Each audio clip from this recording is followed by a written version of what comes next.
So இப்போ வந்து நான் 4ஆக ஃபோல்ட் பண்ணி வச்சுருக்கேன் பாருங்கள். 4 லேயர்ஸ் இருக்குது. அதாவது நான் எவ்வளோ கிளாத் எடுத்திருக்கேன் அப்படின்னு பார்த்தீங்கன்னா ஃபோல்டரில் 23 இன்ச் லென்த்து. 23ன்றது நான் ஒரு 1 இன்ச் எக்ஸ்ட்ராவாகவே எடுத்திருக்கேன். 24ஆக எடுத்திருக்கேன். அதுக்கப்புறம் இந்த வித்தை நான் இன்னும் மெஷர் பண்ணலை. ஸோ இருக்கிறத நான் அப்படியே ஃபோல்ட் பண்ணி வச்சுருக்கேன். ஓகேவா? ஸோ ஓகே பாருங்கள். இப்போது இதுதான் வந்து நமக்கு மெயின் கிளாத்து. இதில் நம்ம வந்து என்னென்ன மெஷர் அதில் போட்டோமோ அந்த மெஷர் எல்லாமே இதில் நம்ம போட்டுக்கலாம். ஹைட் வந்து ஆல்ரெடி நம்ம மெஷர் பண்ணிட்டோம். ஹிப் டிவைடட் பை 4 அதுதான் நீங்கள் வச்சோம். 9 இன்ச் வச்சோம் இல்லையா? ஸோ அந்த 9 இன்ச்சை இதில் நான் மார்க் பண்ணிக்கிறேன். ஸோ 9 இன்ச் நான் இதில் மார்க் பண்ணிட்டேன். அதுக்கப்புறம் வந்து நம்ம கிராச்காக நம்ம மெஷர் பண்ணியிருந்தோம் இல்லையா? அதுவுமே நமக்கு 9 இன்ச் வருது. அந்த கேல்குலேஷன் நான் சொல்லியிருக்கேன். ஸோ அந்த 9 இன்ச்சும் நம்ம இதில் மார்க் பண்ணிக்கலாம். 9 அப்படிங்கிறத நீங்கள் 9.5 10 அளவுக்கு வச்சுக்கலாம். அளவுக்கு ஏற்ற மாதிரி ஹைட்டை வெயிட்டுக்கு ஏற்ற மாதிரி நீங்கள் வந்து இதை வச்சுக்கலாம். ஸோ வச்சுட்டு இந்த லைன் வந்து இப்படியே கனெக்ட் பண்ணிக்கலாம். ஸோ இதுக்கப்புறம் வந்து நான் சொன்ன மாதிரி சின்ன குழந்தைங்களுக்கு சின்ன பிள்ளைங்களுக்கு ஸ்டிச் பண்ணுறீங்கன்னா ஒரு 1.5 இன்ச் அளவுக்கு எடுத்துக்கோங்க. நார்மலாக ஒரு 10 to 14 இயர்ஸ் பிள்ளைங்களுக்கு பண்ணுறீங்க அப்படின்னா 2 இன்ச் எடுத்துக்கோங்க. பெரியவங்களுக்கு பண்ணுறீங்க அப்படின்னா 2.5 இன்ச்சு 3 இன்ச் அளவுக்கு எடுத்துக்கோங்க. பட் இது வந்து நான் 2 இன்ச் அளவுக்கு எடுக்க போகிறேன். இங்கே இருந்து 2 இன்ச் அளவுக்கு நான் மார்க் பண்ண போகிறேன். ஸோ 2 இன்ச் அளவுக்கு எடுத்து மார்க் பண்ணிட்டேன். நம்ம ஆல்ரெடி போட்டது எப்படி போட்டிருந்தோம் அப்படின்னு பார்த்தீங்கன்னா இங்கே ஒரு லைன் போட்டிருந்தோம். ஜஸ்ட் நான் ஒரு ரஃபாக உங்களுக்கு காட்டுறேன். ஏன்னா நீங்கள் கன்ஃபியூஸ் ஆகக்கூடாது இல்லையா? இந்த 9 இன்ச் எடுத்தோம்ல அதை வந்து இப்படி லைன் போட்டுருந்தோம். அதனால தான் நமக்கு வந்து லைன் வந்து கன்ஃபியூஸ் ஆன மாதிரி இருந்தது இல்லையா? ஸோ இதில் வந்து நான் அந்த எதுவுமே போடலை. இங்கேருந்து ஒரு 2 இன்ச் நான் மார்க் பண்ணியிருக்கேன். கிராச் ரவுண்ட் 9 இன்ச் மார்க் பண்ணியிருக்கேன். ஹிப் ரவுண்டு 9 இன்ச் மார்க் பண்ணியிருக்கேன். இப்போ வந்து கால் சுற்றளவு. ஸோ கால் சுற்றளவு வைக்கிறதுக்கு முன்னால் இங்கே வந்து நம்ம ஸ்டிச்சிங்காக ஒரு 1.5 இன்ச் ஃபோல்டிங்காக விடுவோம் இல்லையா? ஸோ அந்த 1.5 இன்ச்சுக்கு நம்ம ஃபஸ்ட் லைன் போட்டுக்கலாம். அதெல்லாம் சேர்த்து தான் நம்ம ஆட் பண்ணியிருக்கோம். ஸோ அந்த 1.5 இன்ச்சுக்கு நம்ம லைன் போட்டுடலாம்.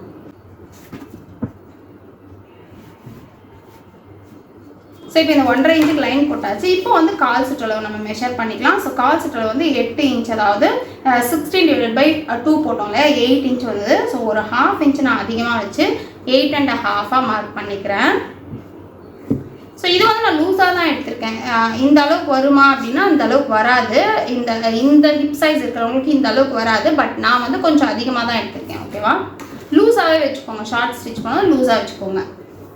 ஸோ இப்போ இங்கே இருந்து நம்ம இந்த மார்க்கிங்கை அப்படியே கனெக்ட் பண்ணுவோம். ஸோ இது வரைக்கும் இப்படி எடுத்துட்டு இங்கே வந்து லைட்டாக இப்படி கிராஸ் கொடுத்துக்கோங்க. ஸோ மார்க்கிங் உங்களுக்கு எந்த அளவுக்கு தெரியுது அப்படின்னு எனக்கு தெரியல. நான் திரும்பவும் ஒரு வேறு கலரில் ட்ரை பண்ணி பார்க்குறேன். அந்த லைன்ஸ் ஏற்கனவே இருக்குது அப்படிங்கிறதால இது அந்த அளவுக்கு தெரியல. ஸோ இங்கே பாருங்கள், இது வரைக்கும் 2 இன்ச் நம்ம மார்க் பண்ணியிருக்கோம்.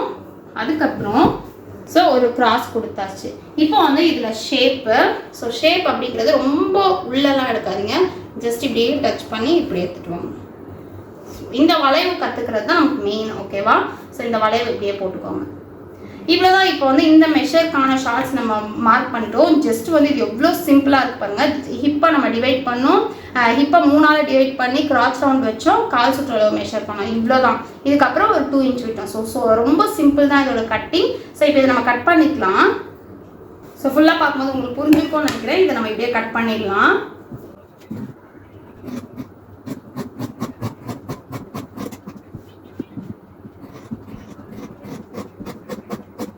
ஸோ அவ்வளோதான். இப்போ இந்த பீஸ் நம்ம கட் பண்ணிட்டோம். நெக்ஸ்ட் வந்து நம்ம பெல்ட்டுக்கான பீஸ் சொன்னோம் இல்லையா? 38ன்னு சொல்லியிருக்கோம்ல. ஸோ அதுவே நமக்கு அதிகமாக தான் இருக்கும். நம்ம வந்து மெஷர் பண்ணிட்டு அதுக்கப்புறம் அடிஷ்னலாக இருக்கிறத கட் பண்ணிக்கலாம். 38 சைஸில் ஒரு 3 இன்ச் வித் வச்சு ஒரு கிளாத் கட் பண்ணிக்கலாம்.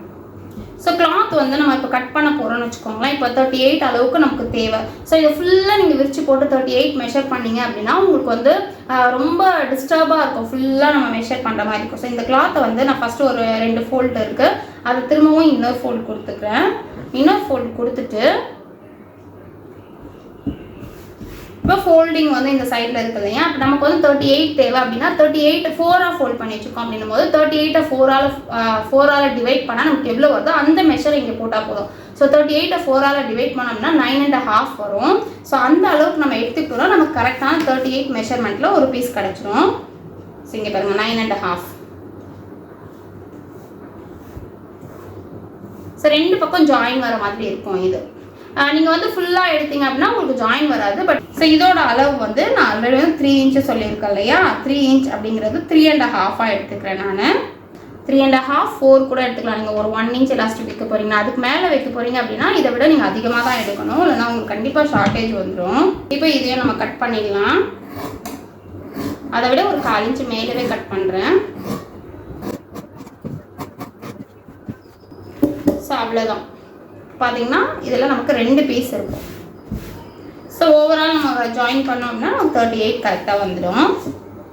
19 இருக்குது பாருங்கள். ஸோ 19 அப்படின்னும் போது இன்னொரு பீஸும் சேர்க்கும் போது நமக்கு 38 வந்துடும். ஸோ இதோட ஸ்டிச்சிங் எப்படி அப்படிங்கிறத பார்க்கலாம். இப்போ இந்த மெயின் ஃபேப்ரிக்கோட ஸ்டிச்சிங் சேம் நான் வந்து அந்த சென்டிமீட்டரில் கட் பண்ணதில் ஸ்டிச் பண்ணலாம். சேம் அதே தான் பண்ண போகிறோம். கொஞ்சம் ஃபாஸ்ட்டாகவே உங்களுக்கு காட்டுறேன்.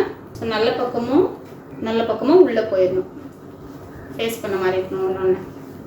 ஸோ வெளியே கெட்ட பக்கம் தான் நம்ம வந்து தையல் போடணும். ஸோ இந்த ரவுண்ட் ஸ்டிச் எல்லாம் பண்ணும்போது இங்கே பாருங்கள் எவ்வளோ தூரம் ஸ்ட்ரைட்டாக இருக்கோ அது வரைக்கும் உங்களுக்கு கான்ஃபிடென்ட் இருக்கும். ஸோ ஸ்ட்ரைட்டாக இருக்க வரைக்கும் நீங்கள் எடுத்துகிட்டு வந்துடுங்க. ஸோ ஸ்ட்ரைட்டாக இருக்க வரைக்கும் எடுத்துகிட்டு வந்துடலாம். எடுத்துகிட்டு வந்துட்டு இங்கே பாருங்கள் ரவுண்ட் வரும்போது இப்படி கையை பாருங்கள், என்னோட இந்த கையை வச்சு நான் இது கொஞ்சம் கொஞ்சமாக இப்படியே நகர்த்துறேன். ஸோ இந்த கை வந்து நான் டைட்டாக பிடிச்சிருக்கேன். ஸோ இந்த கையும் சேர்ந்து தான் வேலை செய்யணும். அப்போ தான் நமக்கு வந்து கரெக்டாக இருக்கும். உங்களுக்கு இவ்வளோ தூரம் வைக்க வரலன்னா நீங்கள் இப்படி பிடிச்சிட்டு இப்படியே பண்ணுங்கள். பட் இதை நீங்கள் விட்டுட்டீங்கன்னு வச்சுக்கோங்களேன், ஷேப்லெஸ் ஆகிடும். ஸோ அதனால் இப்படி பிடிச்சிக்கோங்க. இதை இப்படியே நீங்கள் நகர்த்தும் போது இதையும் நீங்கள் டைட்டாக பிடிச்சிட்டு கரெக்டாக ஹேண்டில் பண்ணிங்க அப்படின்னா உங்களுக்கு அழகாக அந்த ஷேப் வந்துடும். டபுள் ஸ்டிச் போட்டுடலாம்.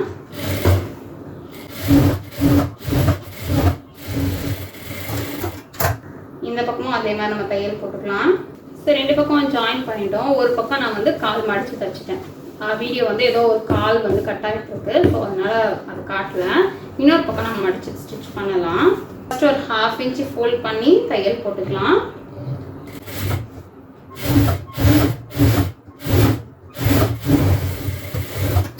நெக்ஸ்ட்டு பார்த்தீங்கன்னா அந்த வளைவு, அந்த கர்வ் எடுத்துருக்கோம்ல, கட் பண்ணும் போதே ஒரு இடத்துல வளைவு எடுத்துருப்போம். ஸோ அந்த இடத்துல ஃபோல்ட் ஆகிற மாதிரி கரெக்டாக ஃபோல்ட் பண்ணி 1 இன்ச் அளவுக்கு தையல். ஸோ இதெல்லாம் வந்து நீங்கள் மடிக்கும் போதே இங்கே பாருங்கள், நான் அங்கே ஃபோல்ட் பண்ணி தையல் போட்டிருக்கேன். அதுக்கப்புறம் கிட்ட எடுத்து அரேஞ்ச் பண்ணல. அதோடு வந்து இது எண்டில் தான் நான் எடுத்திருக்கேன். ஸோ எண்டில் கரெக்டாக பிடிச்சிட்டு மிச்சத்தை இப்படி வச்சுட்டோம்னா நமக்கு வந்து வளைவு, அதாவது ஒரு மாதிரி அப் அண்ட் டவுன் மாதிரி இருக்கும்ல, ஒரு ஷ்ரிங்கான மாதிரி இருக்கும். அந்த மாதிரிலாம் இல்லாமல் நீட்டாக இருக்கும்.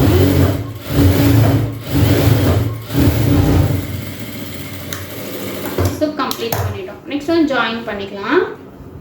ஸோ இந்த காலில் ஸ்டார்ட் பண்ணி அந்த கால் வரைக்கும் அது பார்த்தீங்கன்னா உங்களுக்கு ஸ்ட்ரைட்டாக வர மாதிரி தான் வரும் தையல். இப்படி நம்ம ஸ்டார்ட் பண்ணோம்னா ஸ்ட்ரைட்டாக வர மாதிரி தான் இருக்கும். ஒரு 1/2 இன்ச்சில் தையல் போட்டுக்கலாம்.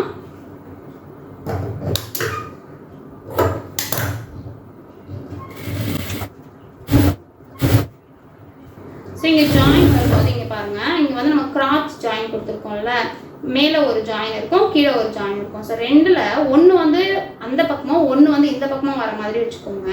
இல்லைனா இந்த இடம் வந்து கொஞ்சம் அறுக்கிற மாதிரி இருக்கும். ஸோ அதனால் ஸ்ப்ளிட் பண்ணிக்கோங்க. அந்த தையலோட பிசுறு இந்த இதில் வந்து மேலே வந்து நான் அந்த பக்கமாக வச்சுருக்கேன், கீழே வந்து இந்த பக்கமாக வர மாதிரி வச்சுருக்கேன்.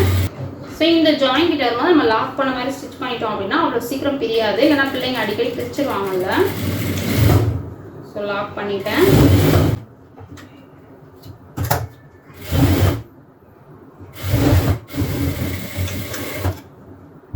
ஸ்டிச் பண்ணியாச்சு. இன்னும் ஒரு தையல் போட்டுக்கலாம். இன்னும் 1 இல்லைனா 2 தையல் கூட 3 தையலாக கூட நீங்கள் போட்டுக்கலாம். சேம் அந்த தையல் நிறைய போடணும்.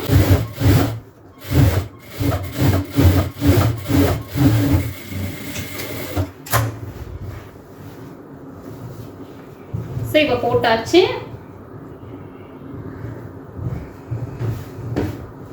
நெக்ஸ்ட் பார்த்தீங்கன்னா இந்த பீஸ் நம்ம தனியாக ஒரு பெல்ட் பீஸ் ரெடி பண்ணி வச்சுருக்கோம்ல, அதோட மெஷர்மெண்ட் பார்க்கலாம். பார்க்கறதுக்கு முன்னாடி நம்ம ஒரு பக்கம் மட்டும் ஜாயின் பண்ணிக்கலாம். நல்ல பக்கமாக ஃபேஸ் பண்ண மாதிரி வச்சுட்டு ஒரு 1/2 இன்ச்சில்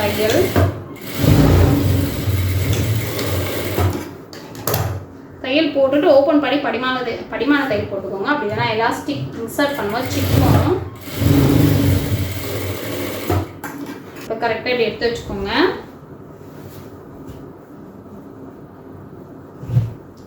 ஸோ இதையும் நம்ம இப்படியே கரெக்டாக வச்சுக்கலாம். மெஷர்மெண்ட் சேஞ்ச் ஆகக்கூடாது. ஸோ கரெக்டாக வச்சா தான் நமக்கு வந்து அந்த எலாஸ்டிக் போடும்போது கரெக்டாக இருக்கும். பாருங்கள், இதையும் கரெக்டாக வச்சுக்கோங்க. ரெண்டையுமே கரெக்டாக இழுத்து பிடிச்சிருக்கேன். எந்த அளவுக்கு வருதோ அந்த இடத்துல நம்ம மார்க் பண்ணிக்கலாம். ஸோ மார்க் பண்ணி நம்ம ஜாயின் பண்ணிக்கலாம்.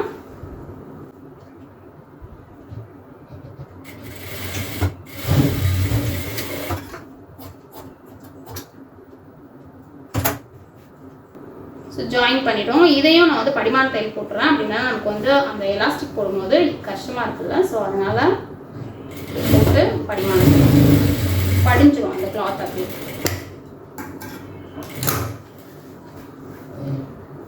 ஸோ இப்போ இதை நம்ம ஜாயின் பண்ணணும். இங்கே பாருங்க, இப்போ உள்பக்கம் நம்ம எடுத்து வச்சிருக்கோம். அதே மாதிரி இதை வந்து இப்படியே இன்சர்ட் பண்ணுங்க.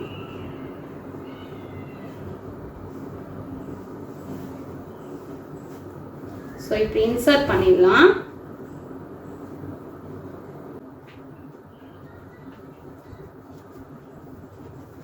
ஸோ இப்போ இன்சர்ட் பண்ணியாச்சு. பண்ணதுக்கப்புறம் கரெக்டாக நம்ம இப்படியே ஸ்டிச் பண்ண ஆரம்பிக்கலாம். இங்கே மேலே இருக்கிற அந்த ரெண்டையும் எடுத்து விட்டுறேன். கீழே இருந்து நம்ம ஜாயின் பண்ணலாம். மேலே இருந்து எடுத்தோம்னா திரும்பி நம்ம நீடில் எடுத்துட்டு திரும்பி ஸ்டிச் பண்ணுற மாதிரி இருக்கும். ஸோ இந்த மாதிரி கீழே இருந்து ஸ்டிச் பண்ணோம்னா அப்படியே ரவுண்டாக வந்துடும். அதுக்காக தான் இப்படி ஸ்டிச் பண்ணுறது. ஒரு 1/2 இன்ச்சில் தையல்.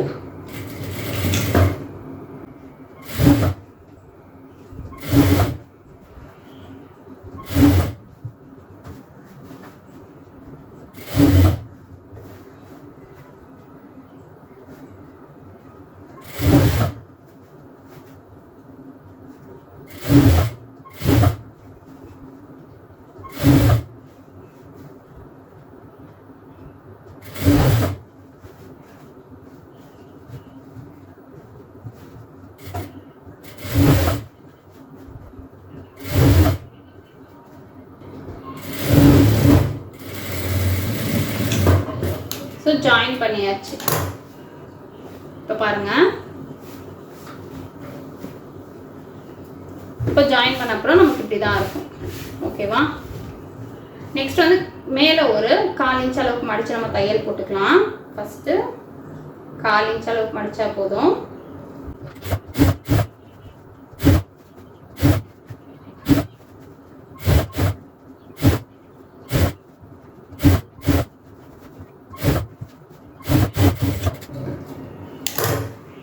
So 1/4 inch மடிச்சாச்சு. மடிச்சதுக்கப்புறம் இந்த பிசர் இருக்கு இல்லையா, இந்த பிசர் வந்து மேல் பக்கமாக போயிடணும். மேல் பக்கமாக வச்சுட்டு இந்த கிளாத்தை அப்படியே வச்சு நம்ம தையல் போடணும். நீங்கள் வந்து படிமான தையல் போட்டுக்கிட்டாலும் ஓகே. ஏன்னா பிசர் வந்து அப்போ தான் நம்ம கரெக்டாக மேலே நிற்கும். படிமான தையல் நான் எப்பவுமே சொல்கிறேன் அப்படின்னு யோசிப்பீங்க. இந்த பிசர் இருக்கு, இந்த தையல் இருக்கு இல்லையா, இதை இப்படி மேலே வச்சுட்டு இந்த பக்கமாக டர்ன் பண்ணிக்கோங்க. டர்ன் பண்ணி தையல் போட்டுக்கோங்க. அதுதான் படிமான தையல். அப்படியே படிஞ்சு நிற்கும். அதுக்காக தான் ப்ரெஸ் ஸ்டிச் அப்படின்னு சொல்லுவோம்.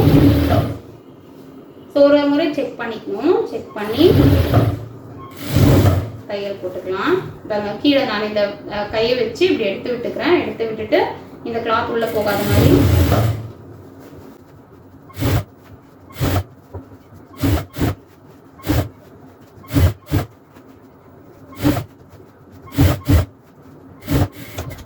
ஸோ அவ்வளோதான். நம்ம வந்து படிமான தையல் போட்டுட்டோம். இப்போ வந்து நமக்கு அது ஃபோல்ட் பண்ணுறதுக்கு ஈஸியாக இருக்கும். நம்ம இதை கான்சென்ட்ரேட் பண்ண வேண்டிய அவசியம் இருக்காது. அப்படி இல்லைன்னா இது அடங்குன மாதிரி ஆகிடும். அதுக்காக தான்.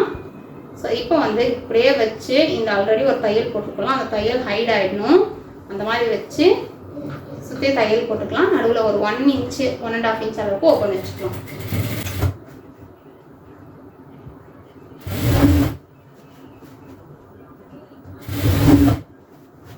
இதெல்லாம் வந்து அப்படியே ட்விஸ்ட் ஆகும். ஸோ நான் சொன்ன மெத்தடை ஒரு சில விஷயத்த ஃபாலோ பண்ணுங்கள். நீங்கள் பாருங்கள், இது வைக்கும் போது இப்படி வைங்க. இந்த ஃபிங்கர் இன்னொரு ஃபிங்கர் கீழே வச்சுட்டு மேலே இருக்கிற அந்த தம்ப்நெயில் இருக்குல்ல, தம்பு இருக்குல்ல, இதை வந்து இப்படி வச்சுக்கோங்க. இப்படி வச்சு லைட்டாக இப்படி இழுத்துட்டு கீழே மட்டும் இப்படி இழுத்துட்டு இப்படி பிடிச்சிக்கோங்க. இதை வந்து இப்படியே மேலே வைங்க. இப்படி பண்ணிங்கன்னா உங்களுக்கு ட்விஸ்ட் ஆகாமல் வரும். இந்த கிளாத்தை மட்டும் நம்ம இழுக்கவே கூடாது. இந்த கிளாத்தை இழுக்கிறது தான் நமக்கு ட்விஸ்ட் ஆகிட்டே இருக்கும். ஸோ இப்படி லைட்டாக இப்படி பிடிச்சிட்டு இந்த ஃபிங்கர் இப்படி பிடிச்சிக்கோங்க. பிடிச்சிட்டு ஸோ உங்களுக்கு வந்து ட்விஸ்ட் ஆகாமல் நீட்டாக இருக்கும். அதே மாதிரி லூஸ் கொடுங்க. இந்த மேலே இருக்கிற கிளாத் வந்து கொஞ்சம் லூஸ் கொடுங்க, ரொம்ப டைட்டாக பிடிச்சி இழுக்காதீங்க. ஸோ இங்கே பாருங்க, ஜஸ்ட் இப்படி எடுத்து அது மேலே வைக்கணும்.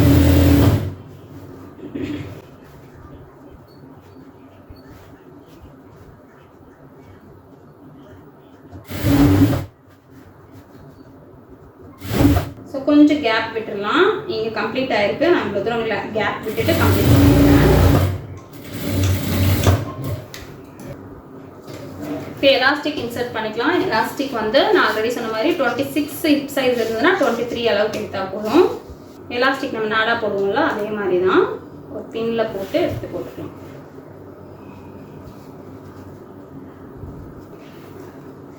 இப்போ இன்சர்ட் பண்ணி இன்னொரு பக்கமாக எடுத்துட்டோம். இன்னொரு பக்கம் எடுத்துகிட்டு செக் பண்ணிக்கோங்க எங்கேயாச்சும் ட்விஸ்ட்டாக இருக்கா அப்படின்னு பார்த்துக்கோங்க எலாஸ்டிக்கு. ஏன்னா நம்ம ஜாயின் பண்ண அப்புறம் அது கரெக்ட் பண்ண முடியாது.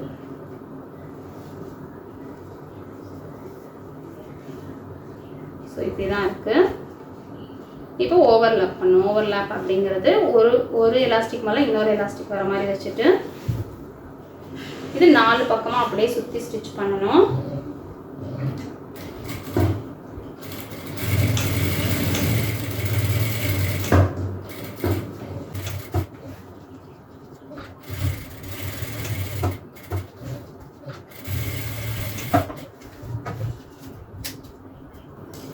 இப்போ ஜாயின் பண்ணிட்டோம். ஃபுல்லாக அழகாக எடுத்து விட்டுடலாம். எடுத்து விட்டுட்டு இந்த கேப் இருக்குல்ல, இதையே நம்ம ஸ்டிச் பண்ணிடலாம். ஸோ இது ஸ்டிச் பண்ணும்போது எலாஸ்டிக்கில் விடக்கூடாது தையல்.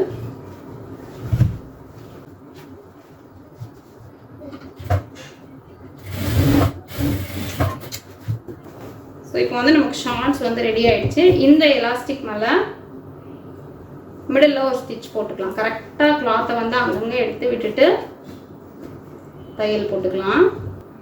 ஸோ இது தையல் போடுறதுக்கு பெரிய மிஷினாக இருந்தால் ஈஸியாக போடலாம், சின்ன மிஷின் இருந்தால் கொஞ்சம் கஷ்டம்தான்.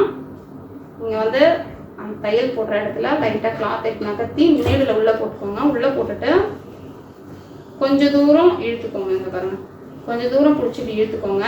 ஸோ அந்த ஸ்ட்ரிங்கெல்லாம் நம்ம கைக்கு வந்துடணும். அதே மாதிரி தையல் போடும்போது பேக்லேயும் பிடிச்சிடுங்க. ரொம்ப இழுத்திங்கன்னா நீடில் உடஞ்சிடும், அதையும் பார்த்துக்கோங்க. அதுக்கப்புறம் திரும்பவும் இன்னும் கொஞ்சம் தூரம்.